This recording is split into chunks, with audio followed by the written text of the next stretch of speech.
Hello everyone, welcome to the Kingdom. I am the Paper King, and tonight we're gonna play War Against Darkness. I've been setting up just the few details just to start.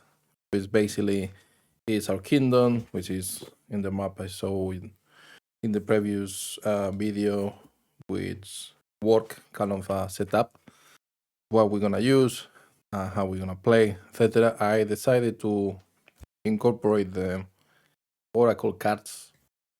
Really simple, like yes, no, maybe, yes and no and etc. etc. So we will see if we use them and how we use them.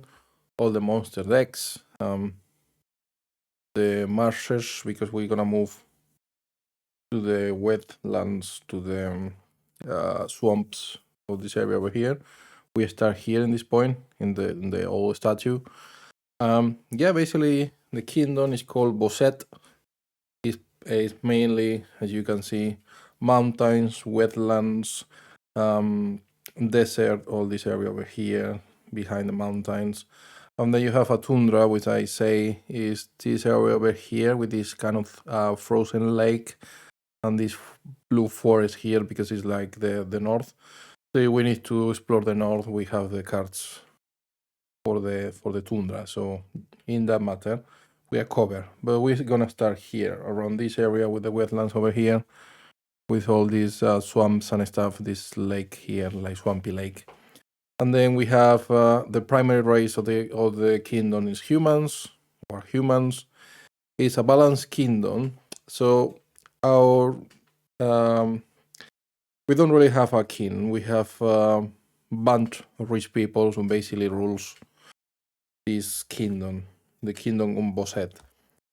They try to do it like equally. That's why it calls when I roll the dice, it was a balanced kingdom. So the rich people cannot distribute the money and the goods between all the settlements, the villages, the cities, the towns, the hamlets.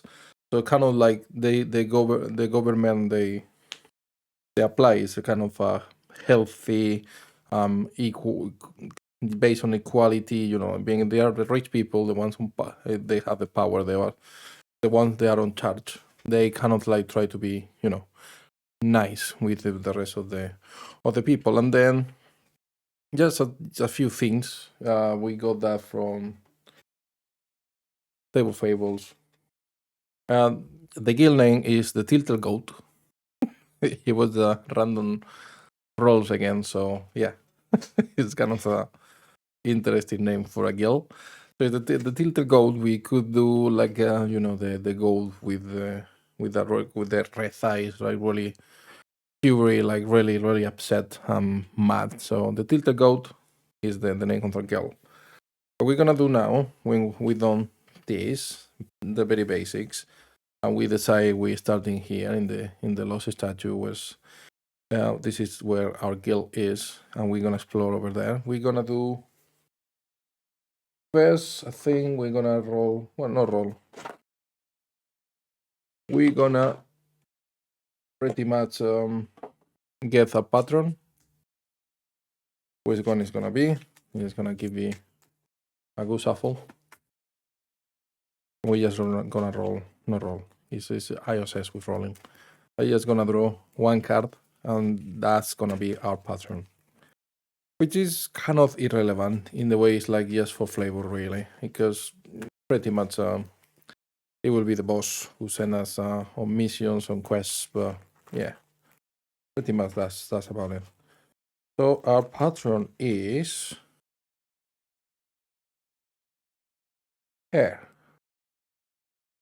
Darina Kosikova. I don't know why it has these East European names. Or maybe I do, because I think Alex Alparin is Russian. Maybe that's why. I almost dropped the deck box. So that will be our pattern. Let me put the cards back. That's a lot with the sleeves. So, and I struggle a little bit, I'm not gonna lie. So Darina Kosikova, a citizen of Skorborg. Skorborg could be, a city beyond the mountains on the south. We could name the mountains if we wanted, but we're not gonna go that far because it's the first gameplay, and we're just gonna try to make it like a role playing, but as simple as possible without going crazy about it. So, it's a citizen of Skorborg. Is in the market purchasing as much balloon as he can carry. Kosikova soon finds Sisk incapable of transporting the parchment seat on her own. So she asks the party for help. She promises 100 gold coins for their assistance. In press, she says that the people can also give the heroes a free scroll for their efforts. So that says, let's try with the oracle cards. The test, the flavor test is, I guess, not irrelevant, but it's not what we're gonna be based on. It was just to get the pattern. We're gonna say, do we owe money to her? And we roll a card, a oracle card, and the answer of the oracle is no. So we're gonna put her here. We're gonna keep it next to us. So the answer of the oracle is a no. We don't own her money. So pretty much we just follow her because either we like her or let's try again. It's like a really recognized warrior from previous wars. The answer is yes and. So because it's in green, so you can't see properly. I love these cards, by the way. They are so nice. They are so pretty. I saw them yesterday in the previous video. So the answer is yes and. So we follow her because in the previous war between together, the kingdom of Bosset, the independence from the kingdoms is coming from Scarborough, for instance. She kind of betrayed the Scarborough people, but because they were evil, so she becomes one of the heroes of the war, and then is kind of a very important personality in the kingdom of Bosset.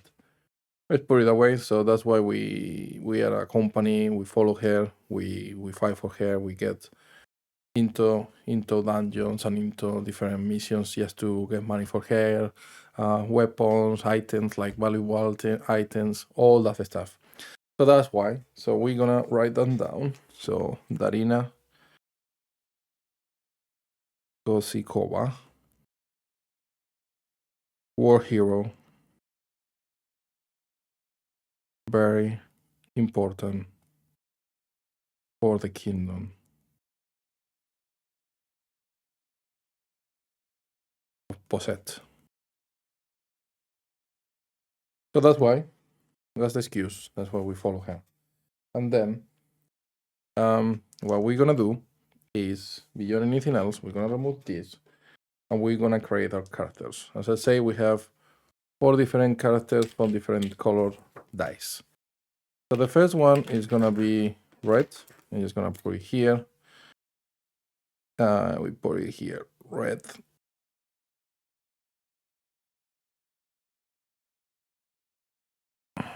Second one is gonna be orange. Just to identify them, Orange. Third one is blue. And the fourth one is gonna be purple. Purple. Fantastic. So these 4, they can go. We don't need them anymore. And then we're gonna create the characters. So I think we can do 2 of the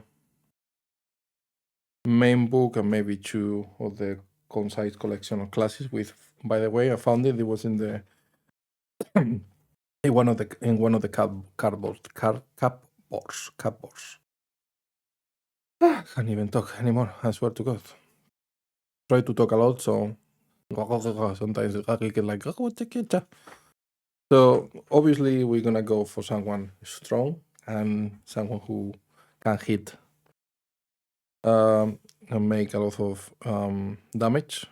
And I think the warrior, between the warrior and the barbarian, I prefer the warrior because the barbarian can have any magical item. I'm planning to get magical items. So the warrior, what our warrior has, is gonna be the red dice, and it's gonna start with seal and have weapon. My trader was seal. So we're gonna have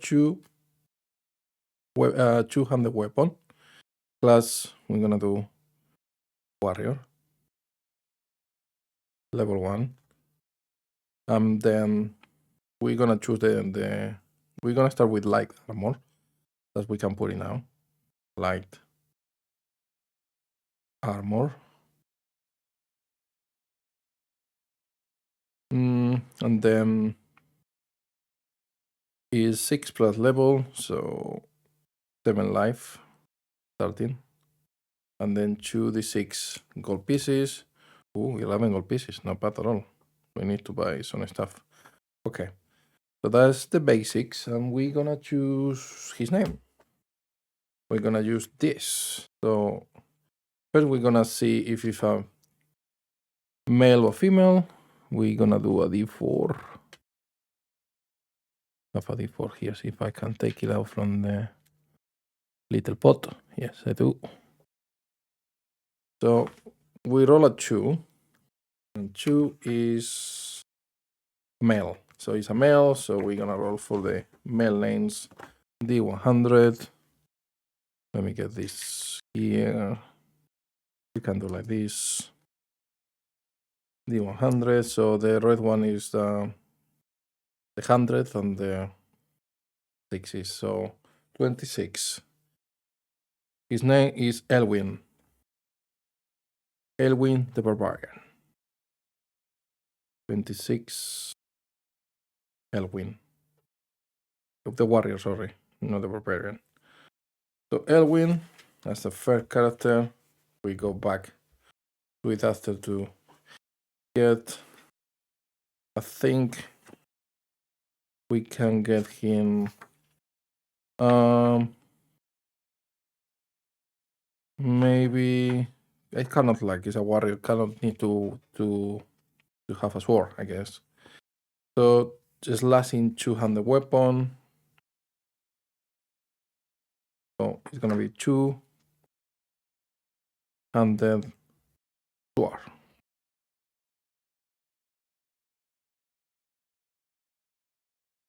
Sorry, I have to sneeze twice.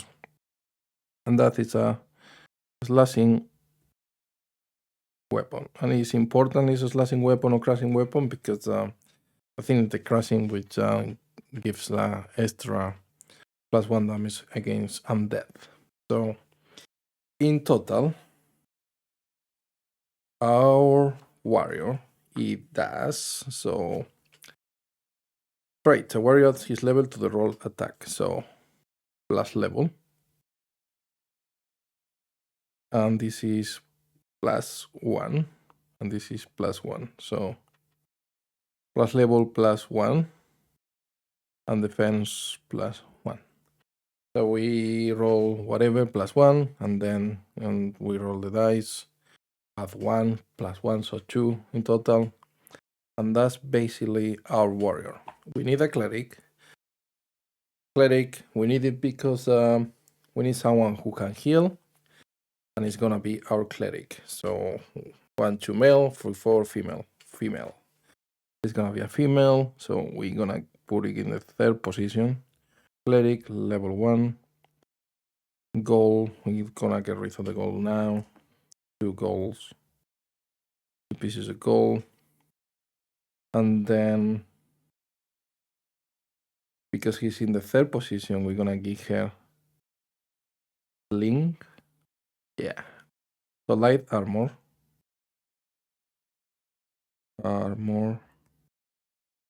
This is +1, and slim. I'm not sure if it's 200 weapon. It might be 200 weapon, slim. No, because you can do it with one hand. No, to boom. Yeah. The sling is -1 because it's light.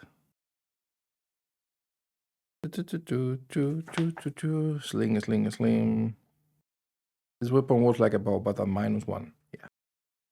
Yeah, crushing weapon. So crushing. It's still gonna give her a extra one. So we're gonna give her a hand weapon, crushing again. So we're gonna give her a mace. A mace. How much it costs the mace? Because I think we need to pay for it because we already give her the. Or we pay for the other one. We pay for the sling, whatever is cheaper, really. I think the sling might be cheaper. Yeah, 4. So we get 1098. We remove the gold from him. We put it to 7, and then mace is hand weapon. Crossing. Okay, that's the cleric. Adds half level to his attack roll, so +1, 2 level. Cleric has his full level 1 attack and the creatures, so plus level versus undead, and then is 0 or -1, -1 with the sling. Put it that way. Light armor +1, +1, +1, +1. Light armor. We don't want to seal. We could get the lantern. Not really. Yes. We're gonna give her the lantern. And we're gonna give her an extra lantern as well. Just to have it. Lantern. What is it? 4 GP. So 3 gold for him. And we got lantern extra. Okay. So light armor, hand weapon, and then we bought the sling. So 4 plus level, so 5 point of damage of life, sorry. And then spells. We have 3 blessing spells. Blessing. 3 times. So we do the small, and then if we use it, we do the big. We complete the square. And then healing, right? Healing, yeah. And a bit have some allergies, so it might listen to me knowingly doing something like that. So that's our cleric, and then we're gonna give her a name. It's a woman. We could go into details if we go crazy, like how old they are. Again, red, the 100. So 68. 68 is Olivia. Hey, Olivia. Another common normal name, no? Okay. So that's for her. He's carrying the lantern. And then we're gonna close this. We're gonna move to the concise collection of classes because I already thought who are gonna be our 4 first adventures. This book is great. He adds lots of classes. You get even patrons as well here. There is a lot of history about the dwarves. I like the assassin. The elder, not too much, if I'm honest with you. It's a bit like meh. Fire elf, that's the one we're gonna use. And the harlequin. Harlequin is my favorite class. Honestly, it's so good. I mean, it's very special. It has, this particular way to use it, but in my opinion, it's fantastic. I really like the harlequin.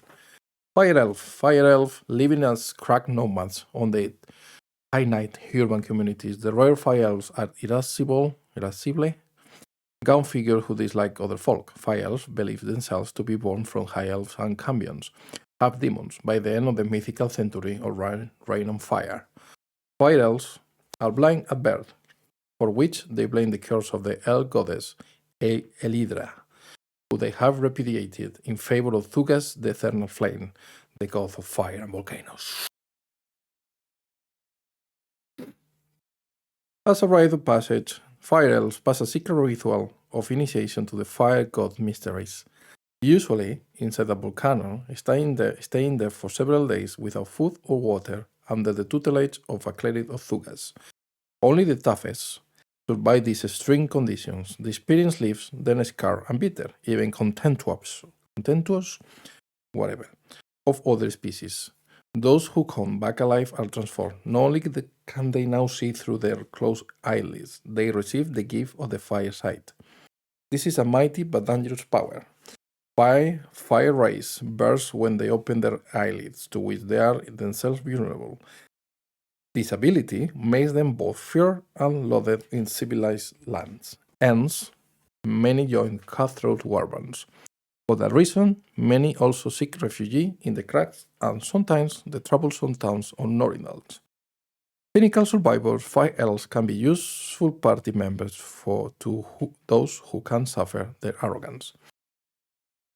This is a very, very, very particular class. So, it's the first time you play For Against Darkness, maybe it's not the best choice to make. That said, it's really fun, really, really fun to play with them. So, traits. Fire elves, we're gonna be the purple. The last, purple, yeah. Fire elves add their level to their melee attack rolls. They're with two-handed weapons, so it's gonna be plus level because it's gonna be one-handed weapon. We're not gonna give him two-handed weapons. They cannot use ranged weapons at all. Fire elves also add levels to spell casting rolls, but only when casting fireballs from their eyes. So plus level. Well,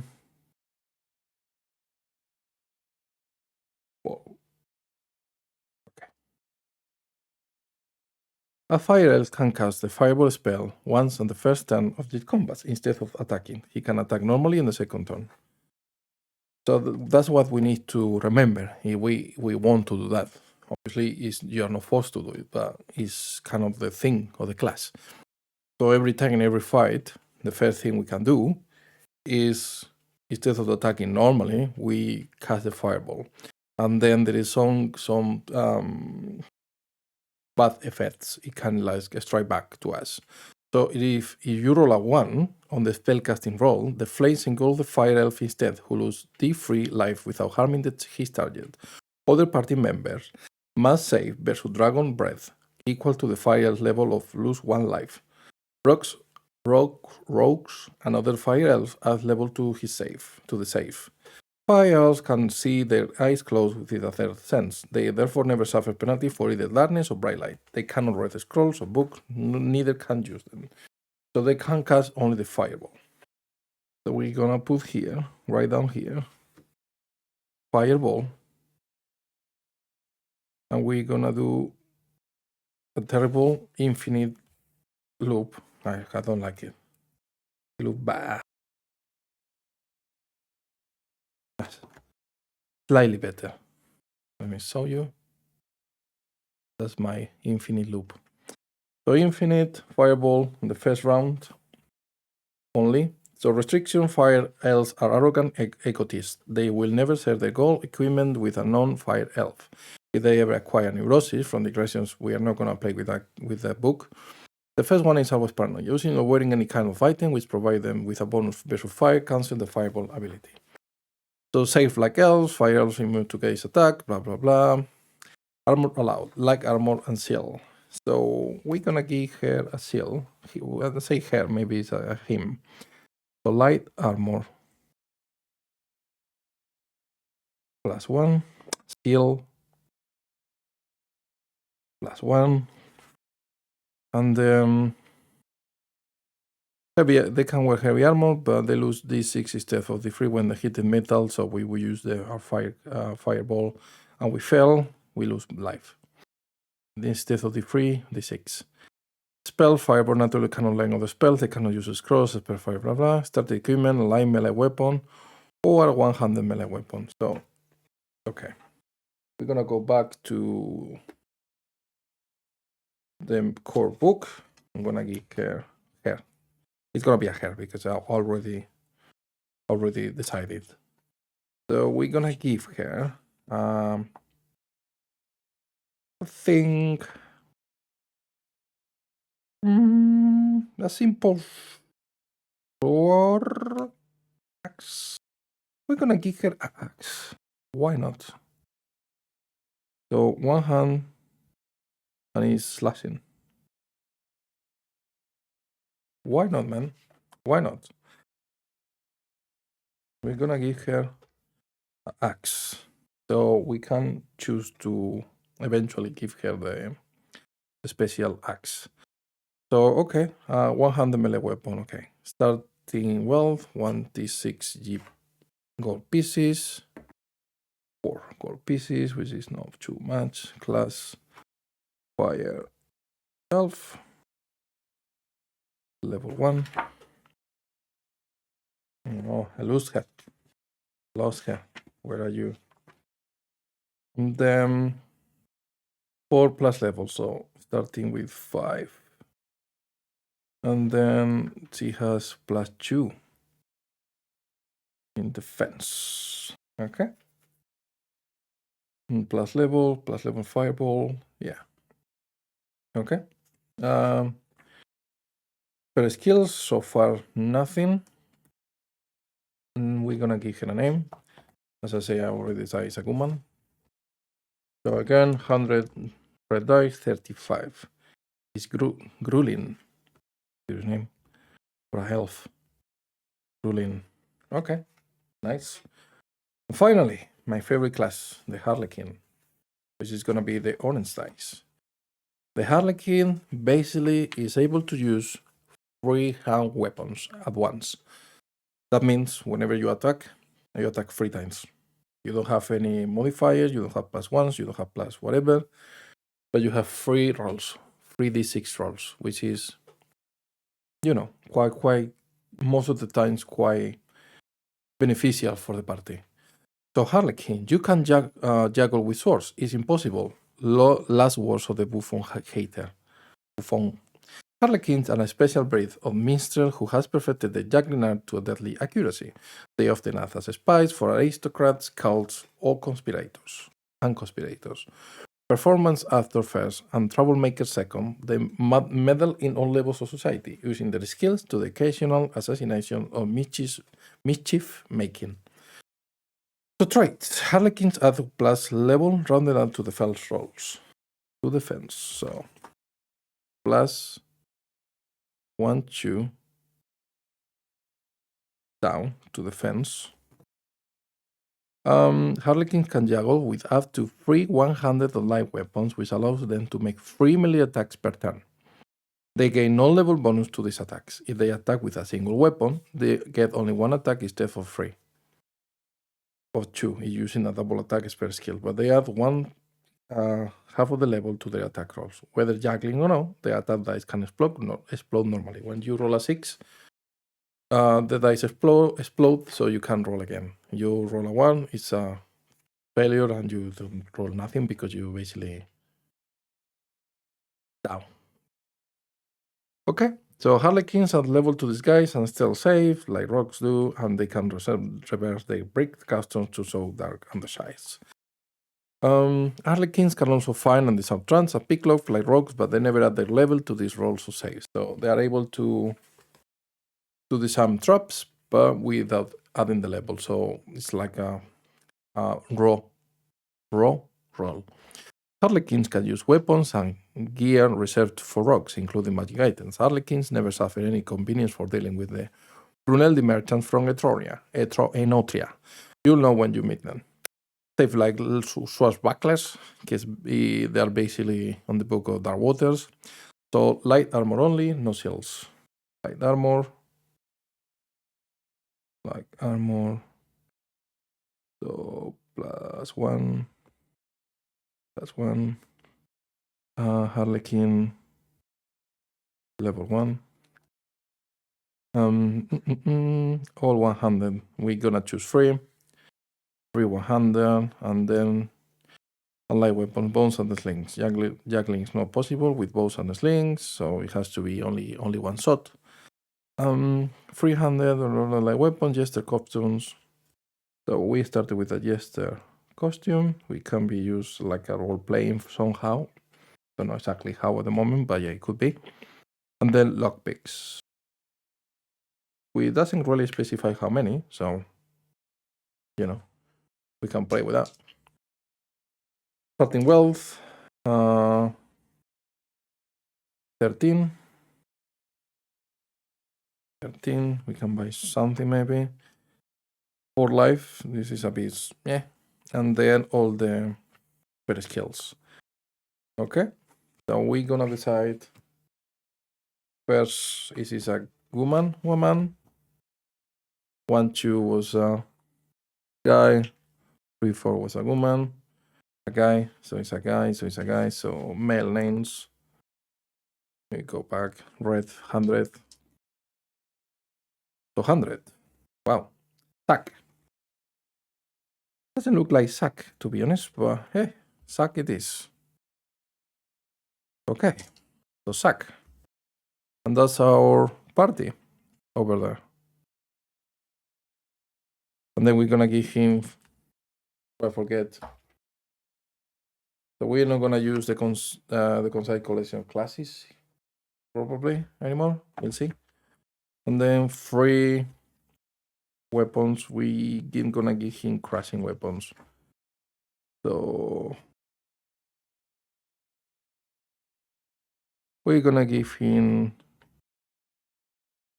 metal rod, hammer. Actually, no, we're gonna give him a spear. Okay. So that's our party. With Elwin, the warrior, Stack, the harlequin, Olivia, the cleric, and Grulin, the fire elf. Grulin, which is female, because Grulin sounds kind of like a male name, but it's a female. So that's the party. There you go. So we keep this here. But these 2, I think we can put them away. I'm just gonna drop the books there. And then we're gonna use the latest one, my latest acquisition, and also the latest book release for 4 Against Darkness. Twisted Traits, character trait for 4 Against Darkness. So we have think you need to roll. We already introduced character traits in Wayfarers and Adventurers with a habit as well, but now roll d20. So we're gonna roll a d20. Where is my d20? Here. D20. And then we're gonna go for warrior traits. Page 30. The illustrations are very nice and in color, which is not the usual. Normally these books are in black and white. Look at this one. I mean the cover is wonderful, awesome. But look at the illustration inside. So we roll d20 for the warrior, 14. And then we choose a trait, tactical advice. As a free action on your turn, you can instruct one ally, hireling, party member, NPC, who can see or hear you. That ally can immediately gain a plus tier bonus to the next attack roll against the same foe or enemy you are facing. You can use this ability only once per encounter. Wow, that's actually good, man. Trait, which is tactical advice. He's not gonna use scrolls all the way until here. So plus tier, in our case is 1, to the next attack.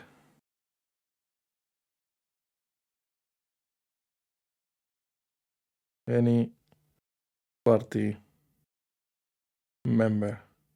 And I'm gonna write down between brackets free action. Okay.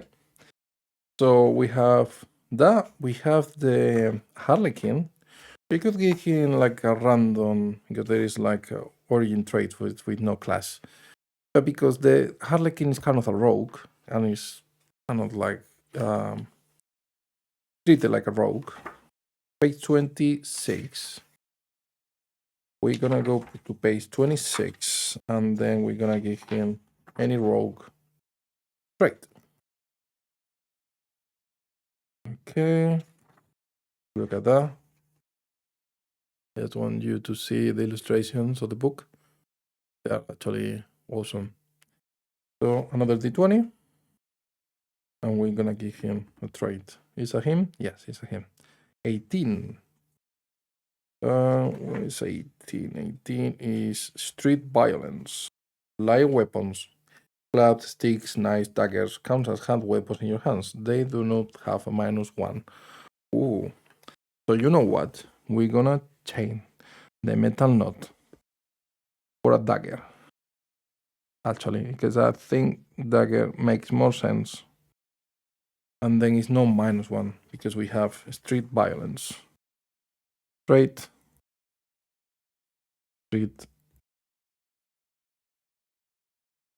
lens, and is light weapons, no -1. Okay, that's a very, very, very, very good trait, to be honest. And then we're gonna go for the cleric. Cleric is the main book, one of the main ones, so he does have the traits. So 16, page 16. I think this book is, I'm not gonna say basic, I'm not gonna say mandatory, because nothing is mandatory in Foreign Game Darkness beyond the core book. I think it really adds a lot. Is new. 4. Prayer. As an action during combat, you can begin a prayer that grants you +1 on all saves until the end of the combat encounter. This bonus does not apply to persuasion or steel saves. You may use this ability 1 per encounter. Okay, so yeah, this one not too fun, right? Is prayer and is +1 all saves. 1 encounter. 1 per encounter. Persuasion or stealth save, I'm not gonna write it down. We're gonna include them. And then the fire elf, we're gonna treat it as an elf. He's not really an elf. But you know, he will work in all advance. Look at that. Yes. 8. Weather Eye. Reading signs in the sky, plants and stones. You can predict imminent weather changes. Gonna apply 2 bonus. Is blind, so not really. We're gonna reroll. 8 again. 8 again. Wow. 14. Okay. Was witchcraft. Shooting boys. When you cast the sleep, no, we can't do. So we're gonna go for the random trait 41 because we can. Half of them, I'm sure we cannot do it because it's blind and he can roll anything else. So D20. 8 again, of course. Family or town guards. Your parents were town guards. You know how to use a shield and a plant. Hand weapon, even you class does not normally allow it. The character cannot be intimidated with thugs or get pickpocket. The person, we're gonna reroll. It's being difficult, 19. Raised by a hermit. You were raised by a hermit, so you are socially clueless but receive a solid education on self-reliance. You can find 1d6 food rations every day. Okay. Okay, that's good. So we're gonna stick it with this one. And it makes sense because it's like, antisocial. Raised by a hermit. So is fine outdoors 1d6 food per day. Okay, that's good. So that's our traits of the four characters of our party. So Elwin have the trait tactical advice. So one member of the party can have plus tier, and in our case +1 because we are the lowest tier on the next attack. So if he's gonna attack +1, it will be attacking +2. Zack is trait is 3 violence. So light weapons, they don't have the -1. They have like normal hand weapons, which is good. So we can use the dagger. The Olivia have the trait prayer. +1 in all saves 1 time per encounter for combat encounter. Infinite. And then Grulin, the fire elf, he has raised by an hermit. Fine outdoor 1d6 food per day. I think it's good, to be honest. I like it. I actually like it quite a lot. How we ended up. I need this. I was using it to give it rage. I need the rune generation. Okay. So we're gonna kind of start, I guess. But we could leave this episode here, actually. Makes more sense. Once we set up the party, we give them all the weapons, the armor, we give them traits, we have our patron, and we kind of set up our location here for the tilted goat. So we're gonna go explore this area over here. We're gonna use the Marshes pocket lands. And then we decide which kind of quest or mission we're gonna embark ourselves. But that will be in the next episode because it's 43 minutes already.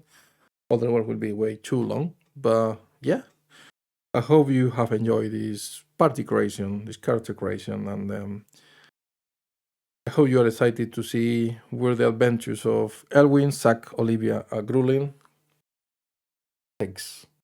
Where are we gonna end up, and what kind of quests we're gonna chase? How many treasures? How much loot? How many prisoners we will rescue? How many monsters we'll slay, etc. So yeah, thanks again to stumbling upon the channel.